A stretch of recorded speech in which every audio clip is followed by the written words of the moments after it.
भाई आज ना फिजिकल होके आया हूँ। अच्छा अच्छा, फिजिक्स क्लास होकर आया है? हाँ हाँ, फिजिक्स क्लास में होके आया हूँ।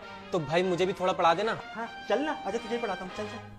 तो भाई हुआ यूं कि पार्टिकल ए और पार्टिकल बी मिल रहे थे। तो भाई जब जब पास आ रहे होंगे तो पोटेंशियल एनर्जी बढ़ गई होगी, अट्रैक्शन बढ़ गया होगा। हाँ भाई, काफी फ्रिक्शन हुई दोनों पार्टिकल्स के बीच में। फिर पार्टिकल बी ने कोएफिशिएंट ऑफ फ्रिक्शन बोले तो मुंह में ले लिया। फ्रिक्शन से तो भाई फिर करंट प्रोड्यूस हुआ होगा। हाँ भाई, और दोनों पार्टिकल्स में आयरन थे तो फिर ये दोनों पार्टिकल्स मैग्नेट बन गए। पार्टिकल बी का मैग्नेट पोल तो सेम ही रहा, पर पार्टिकल ए का मैग्नेट पोल कभी नॉर्थ कभी साउथ, कभी अट्रैक्ट कर रहा है कभी रिपेल कर रहा है, कभी अट्रैक्ट कर रहा है कभी रिपेल कर रहा है। चक्कर में तो पार्टिकल बी में काफी हीट प्रोड्यूस हो गई होगी। और भाई पार्टिकल ए धीरे धीरे धीरे धीरे ठंडा हो रहा था। Newton third law, every action has an equal and opposite reaction. भाई फिर तो सारी एनर्जी पार्टिकल ने रिलीज कर दी होगी। यार फिर वही law of conservation of energy. तो पार्टिकल ए तो बेचारा थक गया, पर पार्टिकल बी में बहुत ज्यादा एनर्जी आ गई भाई। वो तो कह रही थी एक बार वापस मिलते हैं। पार्टिकल ने इतना थकने के बाद तो रेस्ट पे आ गया होगा। फिर तो भाई न्यूटन का फर्स्ट लॉ भी काम नहीं कर रहा था भाई। पार्टिकल बी चाहे जितना मर्जी फोर्स कर ले, जितना मर्जी फोर्स कर ले, पर पार्टिकल ए रेस्ट का रेस्ट पे ही रहा।